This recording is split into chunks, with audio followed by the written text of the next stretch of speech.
저는 마플에서 개발하고 있는 유인동이라고 합니다. 오늘 강의할 거는 이제 라이브 코딩으로 계속 진행을 할 거고요. 에러 핸들링이라는 것을 주제로 이제 하도록 하겠습니다. 네. 일단 제가 이렇게 이미지에 대한 데이터를 이렇게 가져와 놨는데요. 네. 이미지 데이터를 가져와 놨는데 어떤 걸 하려고 하냐면 이제 이미지들을 가져와서 그 모든 이미지의 높이를 더하는 코드를 작성하려고 해요.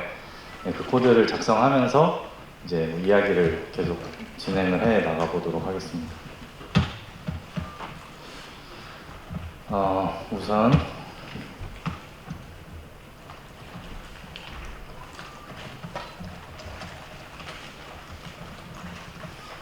혹시 코드는 잘 보이시나요? 네. 네.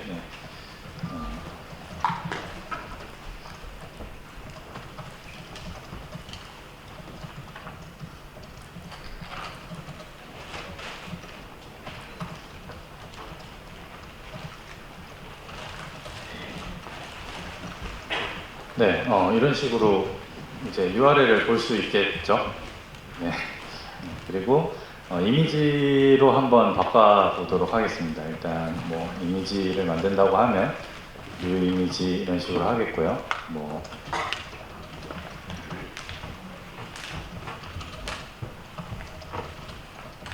네, 이런 식으로 할 수 있겠습니다. 보시면은 네, 이런 식으로 나오고 있습니다. 하이트를 구하려고 하니까 한 번 더 맵을 하면서 이미지를 가지고 이렇게 하면 하이트를 구할 것 같은데 지금 하이트가 안 구해지고 있죠. 네, 하이트가 안 구해지는 거는 왜 그럴까요? 네, 이미지를 아직 못 불러왔기 때문에 이제 안 구해지는 거겠죠. 네, 그래서 저희가 지금 필요한 거는 이미지가 불러와진 시점 이후에 하이트를 구하는 그런 로직이 필요합니다. 네, 그래서 그런 거를 이제 좀 해보려고 하면은 어떤 식으로 작성을 해야 되는가라고 살짝 한번 살펴보겠습니다. 일단 네, 이런 함수를 만들려고 해요. URL을 받아서 이미지를 만드는 함수를 하는 거죠. 그래서 보드 이미지를 실행하면서 여기에 있는 이렇게 전달해서 실행을 했을 때 네, 잠시만요. 네, 하이트가 구해지는가 이렇게 보는데 이제 아직 안 구해지는 거죠. 그럼 하이트를 구할 수 있는 시점은 언제냐면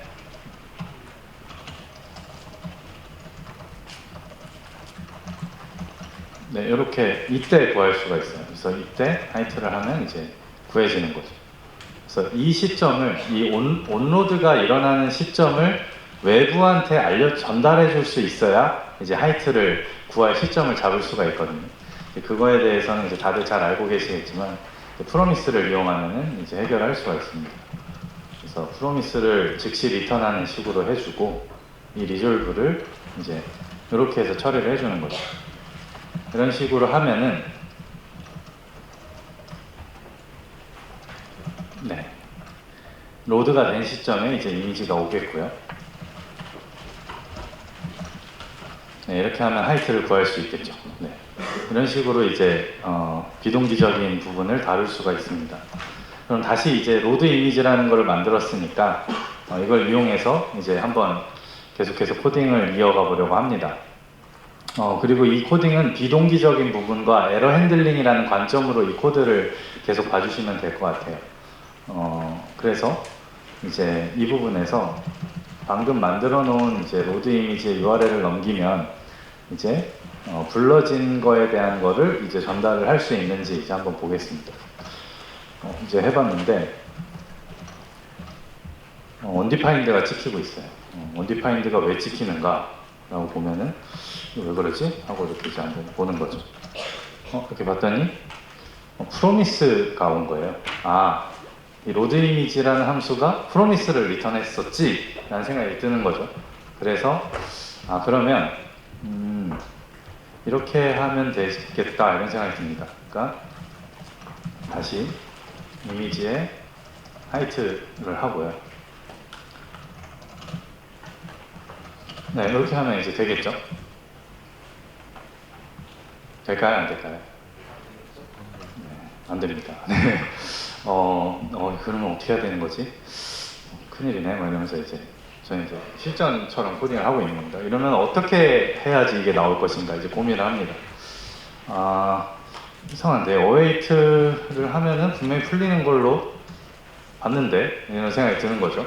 그래서 확인을 해봅니다. 로그를 이미지를 찍어보고 이렇게 하면 돼야 될 것 같은데 하고 이제 확인을 해보면 분명히 이미지가 나오는데 여기서 이미지가 나온다는 거는 하이트가 나오는데 이걸 리턴을 했는데 이게 안 되는 거죠. 이거 대체 왜 이런가 이런 생각이 들어서 그러면 여기에서 이제 하이트를 구할 수 있으니까 여기서 하이트를 리턴을 해야 되겠다. 이렇게 이제 전략을 바꿔봅니다. 이렇게 바꿔서 이제 이게 현실 코딩 아닌가요?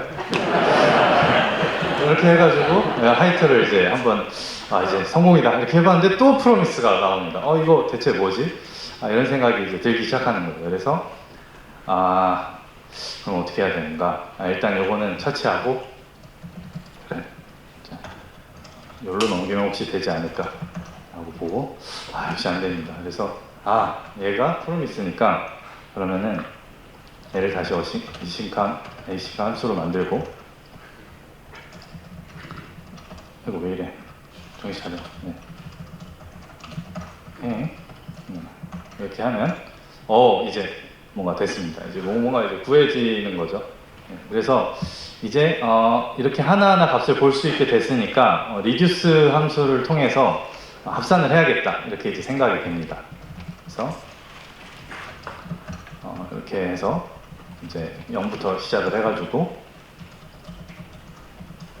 얘는 하이트고요. 토탈을 합치자 이렇게 해서 토탈에 하이트. 아까 나는 분명히 이 하이트를 했을 때 여기 찍혔잖아요. 그러니까 그럼 이것도 당연히 돼야겠다 생각이 듭니다. 그래서 이제 이거를 하이트 토탈이라고 할까요? 토탈 이렇게 해서 로그를 출력합니다. 이렇게 해서 해봤더니 이것도 얘가 이제 프로미스구나. 그러면 이렇게 또 이제 식을 하고 이렇게 해가지고 하면은 했는데 이상한 결과가 나오네. 네. 이거 해결하실 수 있는 분 와서 좀 도와주세요. 재원님. 네. 그래서 그러면 얘도 어웨이트를 하면 혹시 될까 하고 딱 해보니까 됩니다. 이제 팀장님 저 됐어요. 이제 얘기를 하는 거죠. 이제 생각을 해보면은 결국에는 이 함수가 async 함수니까 이 함수의 결과가 프로미스이니 토탈에 다시 프로미스가 오니까 계속 풀어서 하면은 이제 결과를 냈네. 이제 해서 완성을 했고 이제 이걸 배포를 할까 이제 고민을 하고 있는 상황입니다. 일단 뭔가 되기는 됐어요. 되기는 된 상황인데 이 코드를 평하자면 아슬아슬하게 된 코드예요. 이게 왜 아슬아슬하게 된 건지 확실히 아시는 분은 마플에 지원해 주시기 바랍니다. 이게 왜 아슬아슬하게 된 거냐? 이제 보시면은 여기 이제 이미지스가 있는데요. 이미지 2 같은 경우에는 URL이 잘못됐다고 가정을 하겠습니다. 이렇게 지금 URL이 잘못된 애가 있어요. 이 잘못된 URL인 애를 사용해서 이제 딱 해보려고 하는 거예요. 딱 해보면 새로 치면 어떻게 될까요?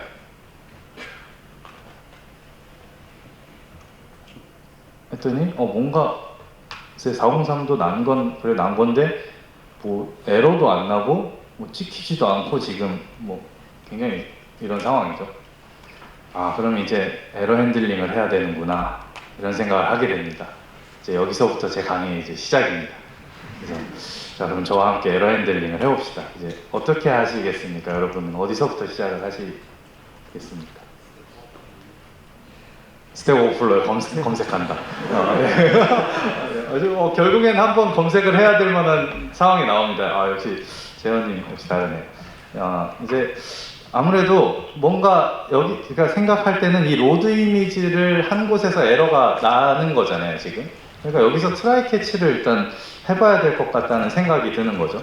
그래서 일단 이렇게 해가지고 에러가 잡히나? 이렇게 한번 봅니다. 근데 여전히 안 되는 거죠. 네. 그럼 어떻게 해야 이제 에러가 잡히냐? 일단은 에러라는 거는 발생이 돼야 잡을 수가 있어요. 그러니까 근데 지금 상황은 에러라는 것 자체가 발생이 안 되는 상황이에요. 에러를 어떻게 발생시켜야 되냐면 이제 어떤 API를 가진 어떤 기능을 내가 쓰느냐에 따라 다르겠지만 이 on 에러라는 것으로 이제 이벤트가 올려요. 그리고 여기에 이제 이벤트가 오고 이거를 프로미스에서 리젝트를 하고 네, 이렇게 이제 해주면 드디어 뭔가 에러가 밖으로 나갔습니다. 그래서 된 것 같은데 싶은데 이제 이게 난이 떨어지는 게 좀 싫은 거예요. 그래서 하고 싶은 일이 이미지를 다 한 번에 그릴 만한 큰 div 하나를 만들기 위해서 합산된 높이를 구하고 싶은데 만약에 하나라도 에러가 있는 상황이면 그냥 0으로 해서 그려야겠다 이런 생각을 한 거죠. 그러면 에러가 나면 숫자 0을 출력하는 게 차라리 낫겠다 이런 생각을 이제 했다고 가정을 해보겠습니다. 그러면은 이거를 이제 어떻게 해야 되지 하고 에러가 일단 났으니까 모르겠다 트라이 캐치를 한번 더 해보자 이런 생각을 이제 해서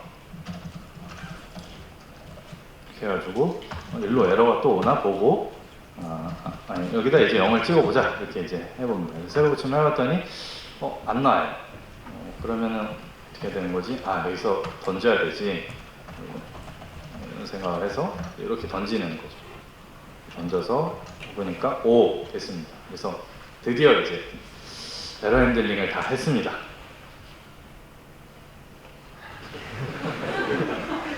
어떤가요? 지금은 좀 코드가 이제 좋아졌을까요? 혹시 어떤 문제가 있을지 어떤 문제가 있을까요? 지금 어떤 문제가 여기에 이제 남아있냐면 이 로드 이미지라는 함수가 얼마나 실행되는지를 보면은 이제 와닿으실 수 있을 것 같아요.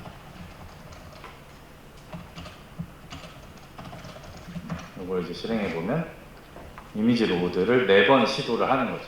분명히 2번째 때 에러가 났는데 트라이 캐치를 했고 스로우를 했음에도 불구하고 시도는 그 뒤에 것까지 다 해버렸어요.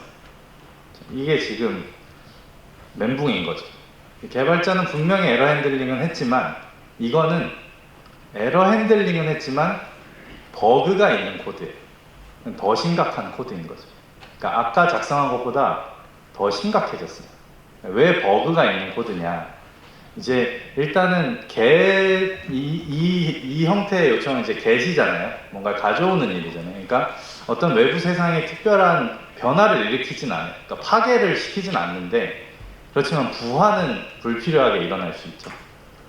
만약에 이런 일이 저희가 만드는 프로그램이 지금 이미지를 가져오는 거여서 그렇지 만약에 어떤 이런 비슷한 로직을 만들고 있는 과정에서 얘가 이제 이미지 로드가 아니라 만약에 어떤 포스트를 날리는 어떤 이런 코드였다 라고 가정을 하면 개발자는 에러 핸들링이 어느 시점에 돼서 포스트가 2번 더 날아가지 않기를 이제 코딩을 했는데 포스트가 날아가 버리고 이제 데이터가 망가지는 거죠. 네. 혹은 이게 이제 포스트 풋 이런 게 아니라 뭐 서버에서는 이제 인서트 문일 수도 있고 업데이트 문일 수도 있겠죠. 이런 게 이제 날아가 버리면 이제 트랜잭션이 안 되는 이제 왕창 망가지는 거죠. 개발자가 원래 의도한 것과 전혀 다른 상황이 이제 나오는데 모르고 있을 수 있는 상황인 거죠. 그렇지 않을까요? 저만 사실 공감하고 있는 겁니다. 네. 그래서 이 코드는 현재 코드는 굉장히 심각한 코드다. 그런데 우리의 현실 프로그래밍에서는 이런 코드를 굉장히 많이 봅니다. 굉장히 많이 보게 돼요. 그러면 이 문제를 대체 어떻게 해결해야 되느냐 이제 또 고민을 합니다. 그러면은 여기에다가 에러에 진입하면은 상태를 바꾸자 해가지고 여기 들어오면 이렇게 넣어가지고 얘가 있으면은 요청을 안 하면 되겠네. 딱 이제 했는데 이제 또 확인해 보면은 이제 팀장님한테 혼나는 거죠. 네. 이런 상황이 이제 반복되고 있습니다. 네. 그래서 도대체 어떻게 해야 이거를 정확하게 핸들링 할 것이냐, 이게 제가 오늘 이제 준비한 강의입니다. 그럼 이제 어떻게 해야 이런 문제를 해결할 수 있을 것인가에 대해서 이제 처리해 보겠습니다. 제가 강의가 언제 종료죠? 40분인가? 네, 아직 넉넉하네요. 네, 이번에 다시 이제 처음부터 해결을 한번 해보겠습니다.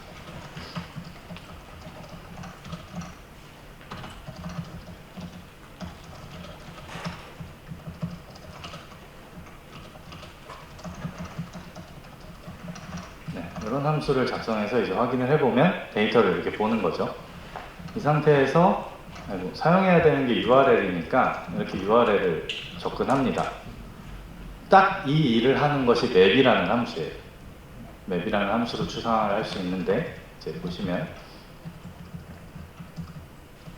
맵이라는 함수는 제너레이터로 작성을 하겠습니다. 함수와 이터러블을 받아요. 그래서 이터러블로 추상화를 하고요. 바깥에서 일으키고자 하는 부수 효과를 내부에서 일으키지 않고 이렇게 발생을 시켜버리고요. 그 다음에 어떤 값을 꺼내갈 것이냐를 이렇게 직접 기입하는 게 아니라 함수에게 완전히 위임하는 거죠. 네. 이렇게 맵을 만들게 되면 이제 여기에서 이미지를 받아서 URL을 뽑아주고 얘가 뭐냐 이렇게 확인을 하면 이제 이미지 URL이 잘 출력되고 있습니다. 이 상태에서 로드 이미지를 해보겠습니다. 로드 이미지를 하면은 이제 프로미스가 떨어지고요. 이 상황에서 이제 하이트도 뽑아보고 싶은데 그랬더니 이제 아까와 동일한 상황이 오고 있죠. 이 상황에서 어떻게 처리를 할 것이냐, 신기술을 써봐야겠다 이런 생각을 합니다. 그래서 이렇게 하면 될 것 같아. 여전히 안 됩니다. 이게 현실 코딩이지 않습니까? 네, 그래서 이게 그럼 왜 안 되는지 이제 보면 이렇게 되는 거죠. 처음에는 결과가 잘 들어왔는데 사용된 이 함수가 프로미스를 리턴하는 함수이기 때문에 두 번째 상황에서 이렇게 떨어지니까 얘를 이 함수한테 전달하면 이제 undefined가 되는 상황인 거죠. 그래서 이럴 때 이제 그러면 이 인자와 이 함수를 어떻게 합성해야 되냐, 어떻게 적용해야 되느냐 이렇게 할 수가 있습니다.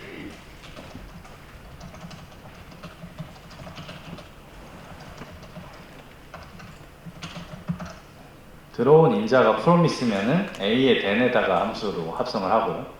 그 다음에 그게 아니면 즉시 이제 합성하는 식으로 맵을 비동기적인 상황과 동기적인 상황을 모두 다 처리할 수 있게 이제 구성을 할 수가 있어요. 그러면은 뭔가 됐습니다. 네, 이렇게 되는 거죠. 저 재밌게 잘 하고 있는 거 같네요. 이런 상황입니다. 그러면 이제 이거를 더하는 일만 하면 되는 거죠. 그래서 이제 난 더하면 되니까 ACC에다가 더해야지 이러고 ACC 더하기 A를 해주고 ACC를 찍어야겠다. 이렇게 만들면 원하는 결과를 일단 만들었습니다. 여기에서 이제 리듀스가 있어요. 또 이 일이 결국엔 리듀스거든요. 어떤 이야기냐면 리듀스를 만들 건데 그 비동기적인 그 상황을 제어하는 리듀스라고 해서 이제 리듀스 에이싱크라고 이제 함수명을 지어보도록 하겠습니다. 이 리듀스 같은 경우에는 이제 함수를 받고 누적할 값을 받고 이터러블을 받습니다. 그래서 누적할 값은 빼고요. 여기에 이제 사용되는 이제 이터러블을 여기다 넣어주고 얘가 사실상 함수인 거죠. 그래서 이렇게 될 일을 이제 여기다 함수로 바꿔서 이렇게 받게 되고요. 그 다음에 이렇게 어딘가에 부수 효과를 직접 주고 있는 일을 이제 하지 않고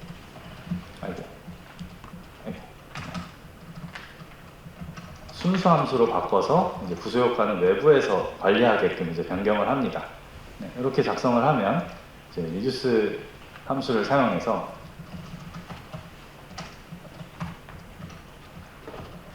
A와 B를 받아서 A 더하기 B를 하고 0부터 시작하면서 앞서 작성했었던 이제 이 맵을 이렇게 넣어주고 이렇게 한 다음에 이렇게 해가지고 출력을 하면 이제 잘 동작하고 좀 더 깔끔해졌습니다. 네. 나름 좀 나쁘지 않아지지 않았나요? 네, 일단 이 코드를 평가하자면 아직 제가 원하는 모습은 아니지만 그래도 아까 코드보다는 좀 더 정확한 코드예요. 안정적인 코드입니다. 왜냐하면 이제 이 상황일 때 어떻게 되는지를 이제 보시면 아시게 될 텐데 새로 고침하면 이번엔 어떻게 될까요? 어떻게 될지 정확히 아시는 분은 저희 회사에 꼭 지원해 주시기 바랍니다. 네, 이번에는 이렇게 됩니다. 아까랑 좀 다른 상황이죠. 네, 일단 에러가 뭔가 터지고 있습니다. 에러가 바깥으로 이제 터지고 있는 거죠. 이게 되게 중요한 거예요. 에러가 터지도록 만들어내는 거예요. 그러니까 에러가 안 나는 게 중요한 게 아니고요. 에러가 나야 되는 거예요. 이거에 대해서 계속 제가 설명을 드릴 텐데요. 일단 에러가 나면 뭘 할 수 있냐면 트라이 캐치를 할 수 있는 거거든요. 에러가 나야 트라이 캐치를 하는 거죠. 그래서 에러가 났을 때는 이제 0을 찍는 이런 코드를 만들었다고 하겠습니다. 그리고 여기에서 에러가 났다고 서버에 에러가 났다라는 것도 이제 뭐 전달을 하는 뭐 이런 코드도 이렇게 추가를 했다고 보겠습니다. 그러면은 네, 일단 뭔가 코드의 그 생김새라고 해야 될까요? 태가 이거보다는 낫잖아요, 그죠? 네. 그래서 일단은 뭔가 에러가 잘 전달이 되고 있고 또 하나는 이제 로드 이미지를 확인해 보면 네, 우아하게 에러가 났을 때까지는 요청을 하고 이제 뒤에 요청을 안 합니다.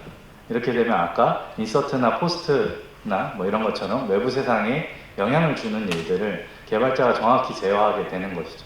그러니까 이게 생각보다 굉장히 중요하고 많은 실제 사용되는 서비스에서 몰래 에러가 나고 있는 상황이 많습니다. 이런 것들이 있기 때문에 데드락도 걸리고 서버도 죽고 하는 거죠. 그래서 또 원하지 않는 데이터가 쌓여가지고 데이터를 정리하는 SQL 같은 걸 짠 다음에 아침에 출근해서 한번 딱 돌리고 뭐 이런 거 아니겠습니까?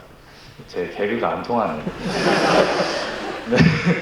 그래서 지금은 어쨌든 에러가 정확히 나면 더 이상 뭔가 요청을 하지 않도록 처리는 되고 있습니다.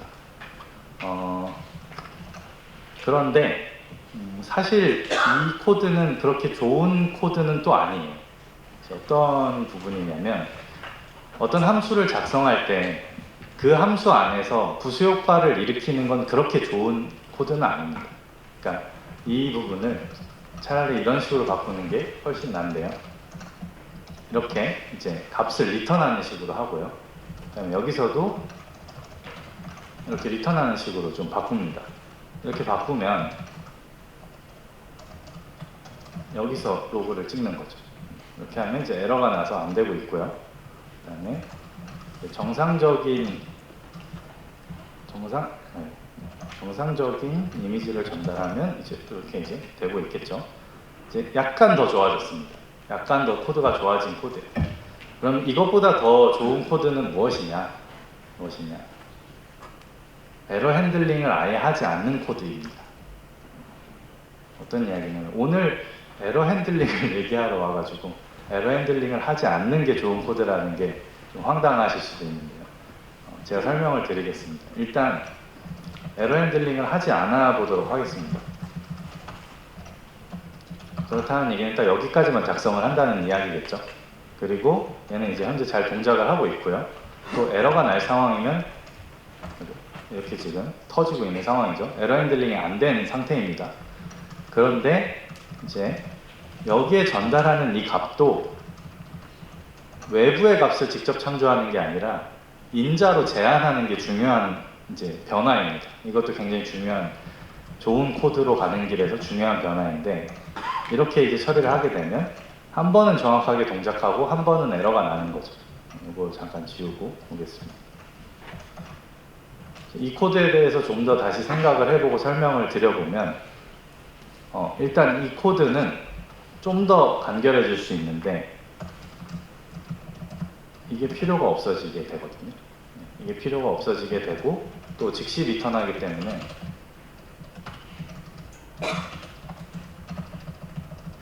좀 더 이렇게 간결하고 가독성 있는 코드가 됩니다. 그리고 문장이 아니라 표현식으로 바뀌었기 때문에 에러의 여지가 전혀 없는 코드가 됐어요. 에러가 나고 있는데 에러의 여지가 없다라는 것은 어떤 관점에서 말씀을 드리는 거냐면 이 코드는 지금 로드 이미지를 한 다음에 하이트를 구한 다음에 숫자들을 더하는 이 코드는 이 인자가 정확한 값이면 절대 에러가 날 수 없는 함수입니다. 이건 이제 순수 함수인 거죠. 그런데 이 함수, 여기에 들어가는 인자가 잘못되었을 때 에러가 나는 거.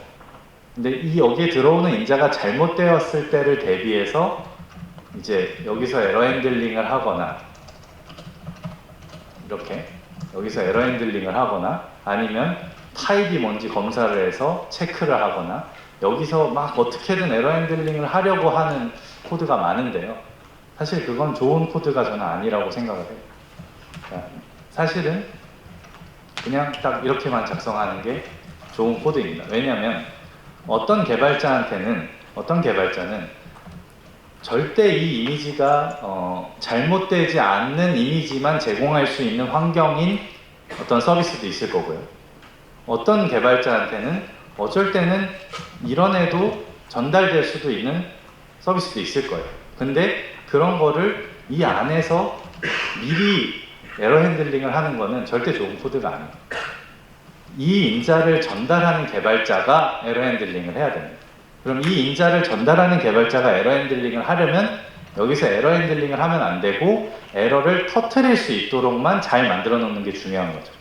여기서 에러를 터뜨릴 수 있도록 잘 만든 거는 이제 프로미스를 잘 다뤘고 어싱크, 어웨이트 같은 것들을 정확하게 잘 다뤘기 때문에 일어나는 일이거든요. 그래서 이 바깥에서 캐치를 하는 거예요. 그래서 어쩔 때는 이미지 같은 게 오고 어쩔 때는 이미지 2 같은 게 오는 개발자가 이렇게 에러 핸들링을 하는 거죠. 이거 같은 경우는 이제 에러가 아니라 그냥 요청했는데 없다고 이제 찍히는 거예요. 그래서 이렇게 에러 핸들링을 하는 거다.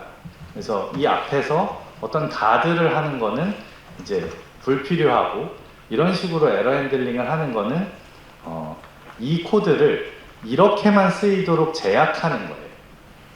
딱 이렇게라는 얘기는 뭐냐면 에러를 중간에 잡아서 로그를 찍고 어떤 개발자는 로그를 여기서 찍질 않기를 원하는 개발자도 있을 수 있고요.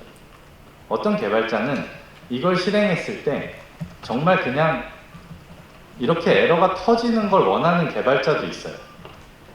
이게 훨씬 좋은 코드일 때도 있어요. 그런 거에 대해서 이제 좀 설명을 계속해서 드려보도록 하겠습니다. 일단은 제가 정리한 걸 조금 이제 읽어보려고 하는데요. 에러 핸들링을 정확하게 잘하고 좋은 코드를 작성하려면 일단 자바스크립트에서는 이 프로미스와 에이싱크 어웨이트와 그 다음에 트라이 캐치를 정확히 다루는 게 중요하고요. 이걸 정확히 다루지 못하면 앞에 보여드렸던 그런 코드를 작성하게 되고 이제 제너레이터, 이터러블을 잘 응용하면 코드의 표현력도 더하고 에러 핸들링도 더 잘할 수 있게 돼요. 이게 사실 모든 코드에 동작하는 그 순서들을 제가 다 지금 짚어드리기에는 시간이 없기 때문에 다 설명해 드릴 수 없지만 이게 제너레이터여서 이 리듀스에서 하나씩 꺼내서 적용을 하려고 할 때 하나씩 지연적으로 들어오거든요. 이게 굉장히 중요한 하나의 차이예요. 그렇기 때문에 하나, 두 개만 시도하고 뒤에 건 시도 안 할 수 있는 거거든요. 이렇게 시도를 할 수 있게 하고 이런 코드를 작성해서 내가 에러 핸들링을 정확하게 해야겠다라고 내가 전략을 잡으려면 이게 연습이 많이 되어야 되는 거죠. 그리고 순수 함수에서는 에러가 발생되도록 그냥 두는 것이 훨씬 좋습니다. 훨씬 좋고 에러 핸들링 코드는 부수 효과를 일으킬 코드 주변에 작성하는 게 좋아요. 어떤 이야기냐면 이런 식으로 여기서 로그를 찍겠다는 부수 효과를 일으키잖아요. 혹은 여기에서 인서트 문을 알린다거나 그럼 이걸 하려고 하는 곳에서 에러 핸들링을 하는 게 좋은 거지, 여기서 에러 핸들링을 해버리면 그냥 인서트가 날아가 버릴 수도 있고요. 에러 핸들링을 정확하게 하지 못하게 되는 거예요. 그래서 부수효과를 일으킬 코드 주변에 작성하는 게 좋다. 그리고 불필요하게 에러 핸들링을 미리 해두는 것은 에러를 숨길 뿐이에요. 팀장님은 속일 수 있지만 고객은 속일 수 없습니다. 고객이 그 에러를 다 받는 거죠. 차라리 에러를 아예 발생시키는 게 나아요. 어떤 얘기냐면 그냥 아예 이렇게, 그러니까 에러 핸들링을 어설프게 할 거면 에러가 그냥 이렇게 아예 터져버리게 하는 게 훨씬 낫습니다. 왜 그러냐면 이제 센트리 같은 서비스를 통해서 글로벌 환경에서 잡힌 에러 혹은 노드에서는 모든 콜스택에서 일어나는 에러를 다 잡아서 아예 리포트를 해줄 수가 있어요. 근데 에러 핸들링을 어설프게 해버려서 에러가 제일 최악의 코드가 이런 코드예요. 트라이 캐치를 하고 아무 일도 안 하거나 하는 코드. 네, 이런 코드가 굉장히 많습니다. 그런데 이렇게 하게 되면 그냥 아무도 모를 뿐 고객만 이제 피해를 보는 거죠. 그래서 차라리 에러가 이렇게 터지게 만들어서 발생되는 모든 에러를 볼 수 있도록 하고 고칠 수 있게 환경을 만드는 게 팀장님한테는 안 혼날 수 있어도 고객과 회사를 위한 더 좋은 해법이라고 생각합니다. 일단 제가 준비한 내용은 여기까지고요. 네, 혹시 질문 있으신가요? 네. 네, 앞에 계신 분 해주세요.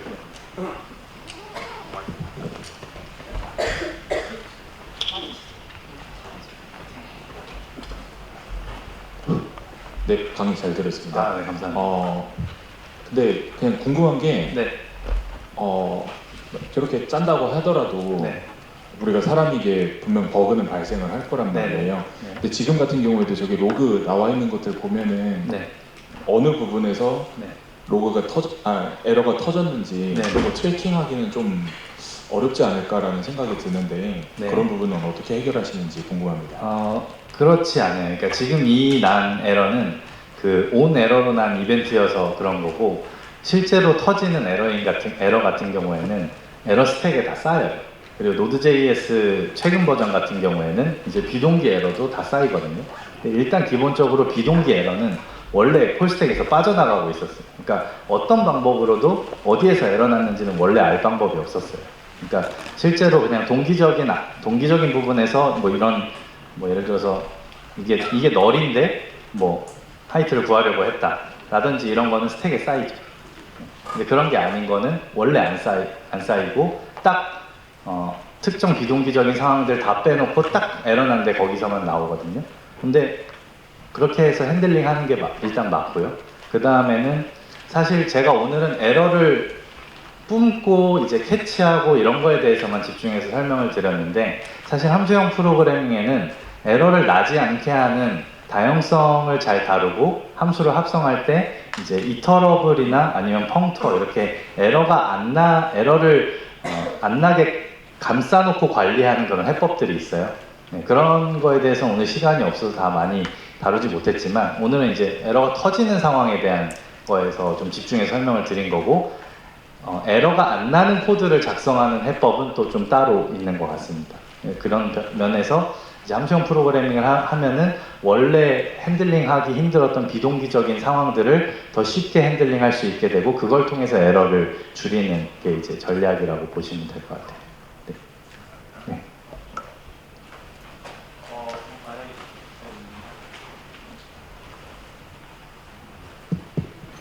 지금 봤을 때 지금 에러가 났는데 그 에러를 제외하고 다 더하고 싶을 때는 지금 만약에 작성하신다면 어떤 식으로 작성할지 좀 궁금하긴 하거든요. 네, 이제 뭐 필터라는 함수를 사용을 한다든지 이렇게 할 수 있겠죠. 네. 에러 핸들링 하는 거를 필터 함수 안에서 해버린 다음에 이제 안 보내는 식으로 하면은 이제 할 수 있겠죠. 네. 혹시 지금 보여줄 수 있으신가요? 시간이 없어가지고 근데 그게 이제 궁금하시면은 제가 인프런에 올려놓은 강의가 있어요. 네, 그래서 거기 굉장히 디테일하게 잘 설명되어 있으니까 네, 거기서 봐주셔도 좋을 것 같아요. 왜냐면 다음에 기회로 제가 더 좀 드리면 될 것 같습니다. 제가 또 해야 되는 게 몇 가지 있어가지고 죄송합니다. 네.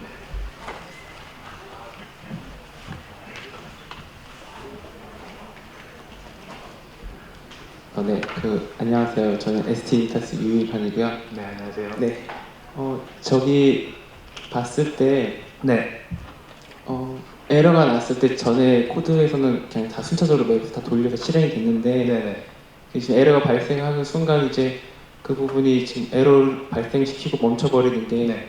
저기 제너레이터랑 이터레이터에서 기본적으로 그렇게 작동하는 건지. 여기에서 네. 이제 이렇게 함수를 합성했을 때 네. 여기에 프로미스가 리젝이 떨어지고요. 프로미스 리젝이 되면 여기에서 어웨이시 될 때 리젝 어웨이스를 리젝을 하면은 그 안에 숨어 있는 코드가 안에 있는 에러를 꺼내서 스로우 하는 것까지 숨겨져 있거든요. 스로우 자체가 네. 스로우 자체가 없었을 경우에는 이게 에러가 발생하지 않고 그럼 다 돌아버리죠. 숨어버릴 수 있겠죠. 네, 근데 이 어웨이트 자체에 그게 다 들어가 있어요. 스로우를 하는 부분까지. 네. 그리고 이 강의랑 별개로 좀 질문이 있었는데 네. 예전에 제가 막 그 책 봤을 때 네. 거기서는 제기 가지고 이런 부분들을 네. 만들었었던 것 같은데 네. 이거를 이터레이터랑 제너레이터로 변환해야 되는 그런 이유가 또 좀 특별하게 있었던 건지 네. 그런 부분이 좀 궁금했어요. 일단 사실 ES5 기반에서 어떤 걸 작성하는 것보다 이제 ES6 환경에서 작성하는 것이 이제 더 훌륭한 코드를 만들 수 있기 때문에 그런 부분이 있고요. ES6 기반에서 하는 패턴은 이제 온라인 강의로 제가 만들어놨고 일단 그런데 물론 ES5 기반이어도 다 이터레이터를 직접 구현해 가지고 할 수가 있어요. 할 수가 있는데 일단은 기본적으로 제기를 잘 다루는 것 역시도 되게 중요한 하나의 훈련되어야 될 부분이거든요. 그래서 뭐가 더 좋다가 아니라 둘 다 필요한 상황이에요. 그럼 특별하게 어떤 이유 때문에 이렇게 바뀐 건 아닌 거죠? 얘 같은 경우에는 얘만의 어떤 그 목적이 있는 거죠. 그러니까 평가를 지연한다든지 뭐 이런 부분들, 더 추상화를 해서 이 함수를 실행한 주체가 어떤 다른 일들을 할 수 있게 좀 더 잘 만들어진 문법이라고 보시면 될 것 같아요. 네, 감사합니다. 감사합니다. 네. 네. 마지막으로 질문 받겠습니다. 네, 혹시 저 더 할 수 있는 건가요? 질문 끝나고 저 해야 될 게 40분까지 해도 되는 거죠? 네. 네, 이벤트 핸들링을 에러 핸들링을 할 때 네. 이제 부수 효과를 일으키는 함수 내에서 에러 핸들링을 해야 한다라고 말씀하셨는데 네. 이 부수 효과를 일으키는 함수와 네. 일반 순수 함수를 구분짓는 어느 선까지를 순수 함수로 할 거고 어느 네. 선부터 이제 부수 효과를 일으키는 함수로 할 건지 그건 어떤 기준을 가지고 하는지 좀 궁금합니다. 그냥 제 개인적인 부분에 대한 거를 물어봐 주신 거죠? 네. 네. 이를테면은 Node.js였다고 가정을 하면요. 이제 부수 효과는 최대한 이를테면 어떤 API를 등록한 곳에서만 일으키려고 노력을 하고요. 그 안에서 사용되는 함수들은 대부분 다 순수 함수이길 기대하는 거죠. 그 안에서 실행하는 어떤 함수 안에서 부수 효과를 일으키면 거기에서 에러 핸들링을 해버리면 밖에서 받을 방법이 없잖아요. 바깥에 안에서 에러 났을 때 에러 핸들링도 하고 또 스로우도 한다는 건 이상한 코드인 거거든요. 그러니까 일반적으로 제가 어느 순간에 열심히 에러 핸들링도 하고 제가 원래 오브젝티브 C도 하고 자바도 하고 그랬고 이제 객체 지향 바였는데요. 제가 한 15년 정도, 16년 정도 프로그래밍을 했는데 오브젝티브 C를 정말 사랑했어요. 와 정말 아름답다. 애플 SDK 보면 진짜 주옥 같다. 근데 그래서 그런 어떤 것 때문에 어떻게 보면 이렇게 자바스크립트를 할 때도 가드를 한다거나 에러 핸들링을 한다거나 이런 거를 좀 신경을 썼었던 부분이 있었던 것 같아요. 근데 고수들의 자바스크립트 오픈소스를 자꾸 들여다보니까 에러를 그냥 뿜는 거예요. 트라이 캐치라고 검색해서 나오는 데가 없어요. 거의 대부분. 뭐 한두 개도 안 나와요. 그러니까 예를 들어서 대표적으로 쓰시는 것들 중에 노드 포스트그레스 이런 걸 통해서 사용하신다라고 하면 그런 데서 에러가 나면 바깥으로 뿜어야 되는 거죠. 그래야 개발자가 유니크 키가 있어서 저장이 안 됐구나 이런 걸 알 수 있으면 뿜어내야 되는 거예요. 그래서 부수 효과를 일으키는 어떤 함수더라도 최대한 에러를 그냥 터트리게 냅두고 그 에러를 보여주게 하는 식으로 하는 게 맞다고 보고요. 그 다음에 예를 들어서 쿼리 같은 경우에도 쿼리를 빌드를 한 다음에 맨 바깥에서 한 번에 최대한 날리려고 하고요. 쿼리를 날리는 함수 안에서 또 트랜잭션을 처리하려고 하면은 또 뎁스로 안으로 들어가야 되는 부분도 있기 때문에 어쨌든 최대한 바깥에서만 부수 효과를 일으키는 게 좋은 코드라고 생각합니다. 네, 감사합니다.